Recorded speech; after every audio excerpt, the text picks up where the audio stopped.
તો બીજી તરફ અમરેલીના જાફરાબાદમાં સિંહનો વિડીયો વાયરલ થયો છે। ટીંબી ગામમાં 4 સિંહ ઘૂસી આવ્યા। રાત્રિના અંધકારમાં 4 સિંહે ગાય અને વાછરડાનું મારણ કર્યું અને બાદમાં શિકારની મિજબાની માણી। મોલી રોડ પ્લોટ વિસ્તારમાં સિંહોએ ગાય અને વાછરડાનું મારણ કરીને મિજબાની માણી હતી। તો ગામમાં એક સાથે 4 સિંહ ઘૂસી આવ્યાની વાત વાયુ વેગે પ્રસરતા ગામમાં ફફડાટ ફેલાઈ ગયો હતો। રાત્રિના સમયે વન વિભાગ પેટ્રોલિંગ વધારે તેવી ગામ લોકોની માંગ છે।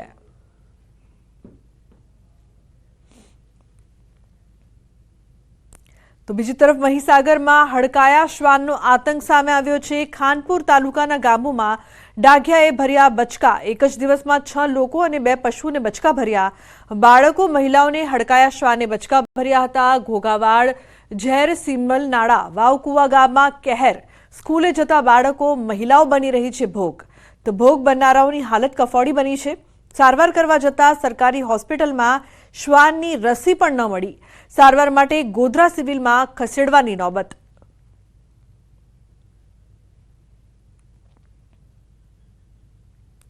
સમાચારમાં આગળ વાત વલસાડની। વલસાડ શહેરમાં રખડતા શ્વાનોનો આતંક વધી રહ્યો છે।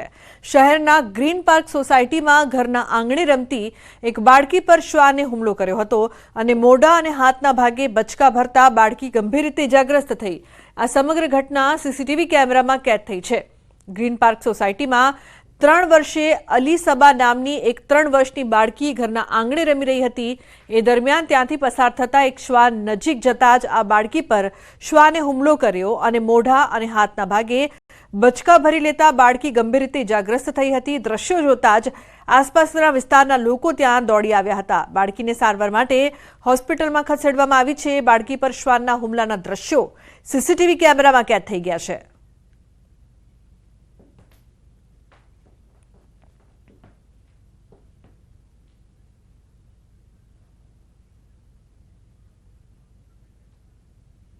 તો હવે વાત આસ્થાના મહાકુંભની।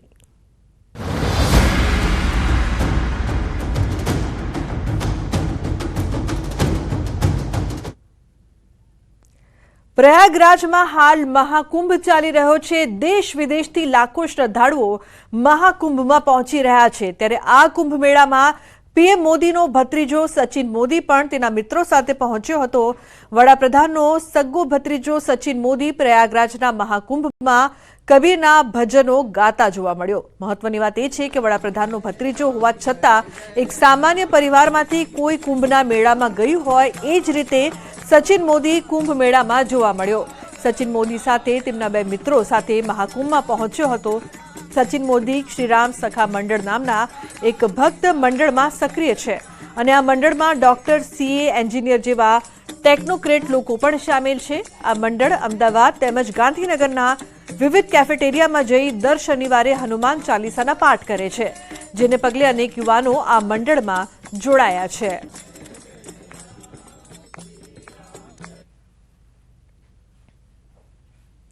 તો પ્રયાગરાજમાં ચાલી રહેલા મહાકુંભમાં અમૃત સ્નાન કરવા લાખો શ્રદ્ધાળુઓ પહોંચી રહ્યા છે। ત્યારે એરલાઇન્સ પણ મહાકુંભનો લાભ લઈ મુસાફરો પાસેથી ઉઘાડી લૂંટ ચલાવી રહ્યા છે। અમદાવાદથી પ્રયાગરાજનું 35,000 ભાડું થતાં વીએચપી લાલઘૂમ થયું। એરલાઇન્સ દ્વારા કરાતી લૂંટને લઈને ગુજરાત વીએચપીએ પીએમને પત્ર લખ્યો। પત્રમાં જણાવ્યું કે સમગ્ર મામલે સરકાર હસ્તક્ષેપ કરે અને ફ્લાઇટના ભાડા નિયંત્રિત કરે।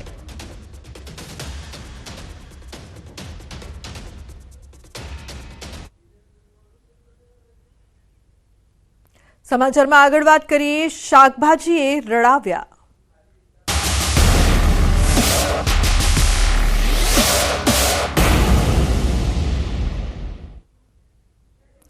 તો બજારમાં ગૃહિણીઓને મોંઘા મળતા શાકભાજીના ભાવ ખેડૂતોને પણ પૂરતા મળતા નથી। રાજકોટ માર્કેટયાર્ડમાં ખેડૂતો પાણીના ભાવે શાકભાજીનું વેચાણ કરવા મજબૂર બન્યા છે। ત્યારે સવાલ એ થાય છે કે ખેડૂતોના શાકભાજીના ભાવનું આ વિટામિન એમ કોણ મેળવી રહ્યું છે? ખેડૂતોને માર્કેટ યાર્ડમાં 1 કિલો ટામેટાના 2 થી 2.5 રૂપિયા તો દૂધી 4 રૂપિયા કિલો વેચાઈ રહી છે। ફુલાવર પણ માર્કેટ યાર્ડમાં 5 રૂપિયા કિલો વેચાઈ રહ્યું છે। કોથમીરના પણ કિલોના માત્ર 6 રૂપિયા મળી રહ્યા છે। તો બીજી તરફ આ જ શાકભાજી છૂટક બજારમાં ખૂબ મોંઘા વેચાઈ રહ્યા છે। નીચા ભાવ મળતા ખેડૂતોએ પોતાની નારાજગી વ્યક્ત કરી છે। કોબીના 1.5-2 રૂપિયા અને ટમેટાના 2-2.5 રૂપિયા.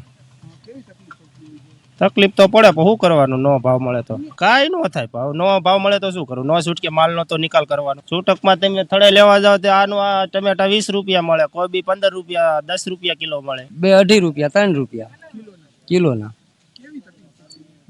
ફૂલે ફૂલ તકલીફ અમને, ભાડાના પૈસા નથી થતા, આમાં ભાડું જ થાય, મજૂરી કઈ નીકળે નહીં. રાજકોટમાં લીલા શાકભાજી ખેડૂતોને રાતા પાણી રડાવી રહ્યા છે. શાકભાજીના જે ભાવ મળે છે એટલા ભાવમાં તો કદાચ બાળકની એક ચોકલેટ પણ ન આવી શકે. ત્યારે જો વાત કરવામાં આવે તો દૂધી છે તે માત્ર નીચામાં 4 રૂપિયા કિલો વેચાઈ રહ્યું છે, જ્યારે ફ્લાવરનો ભાવ છે તે નીચામાં 5 રૂપિયા કિલો વેચાઈ રહ્યું છે. કોથમી છે તે નીચામાં જે છે એ 6 રૂપિયા કિલો વેચાઈ રહ્યું છે. તો બીજી તરફ ટમેટા છે જે વાલોર છે તે 11 રૂપિયા નીચામાં વેચાઈ રહ્યું છે. આ ઉપરાંત જે રીતના વાત કરવામાં આવે તો શાકભાજીના ભાવ છે તે અનેક એવા શાકભાજી છે કે જેમના ભાવ માત્ર ને માત્ર કહી શકાય કે સિંગલ ડિજિટમાં વેચાઈ રહ્યા છે.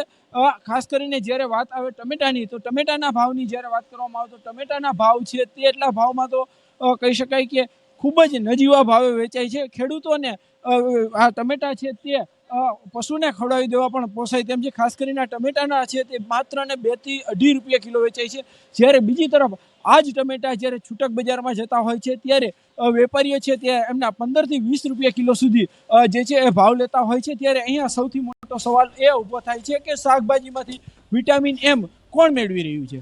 હાર્દિક જોશી, ન્યૂઝ 18 ગુજરાતી, રાજકોટ.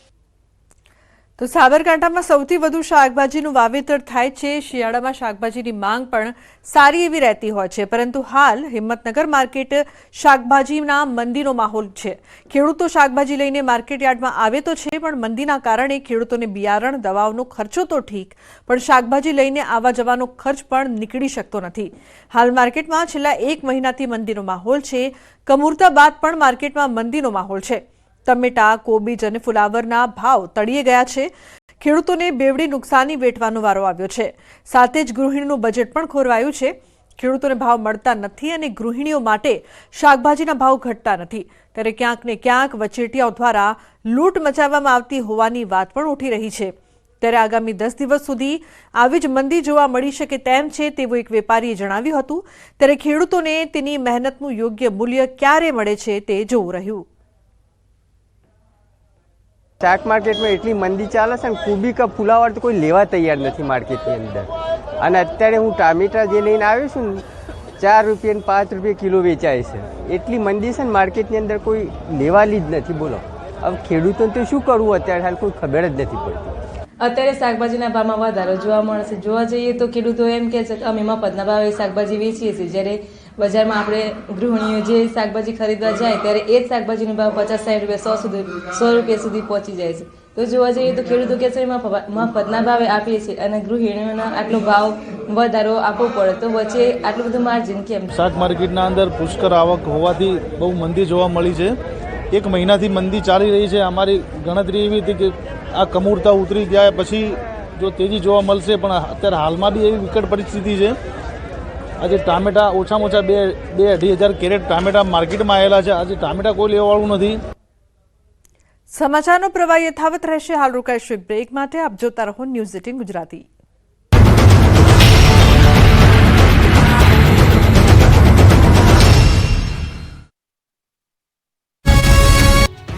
અમદાવાદ ખ્યાતિકાંડમાં છેલ્લા 65 દિવસથી ભાગતો મુખ્ય આરોપી અને હોસ્પિટલનો ડાયરેક્ટર કાર્તિક પટેલની અંતે અમદાવાદ એરપોર્ટ પરથી ક્રાઇમ બ્રાન્ચે ધરપકડ કરી. આ કેસમાં ક્રાઇમ બ્રાન્ચે તબક્કાવાર 8 આરોપીઓને ઝડપી પાડ્યા હતા. આ કેસમાં 9મો આરોપી કાર્તિક પટેલ જ ફરાર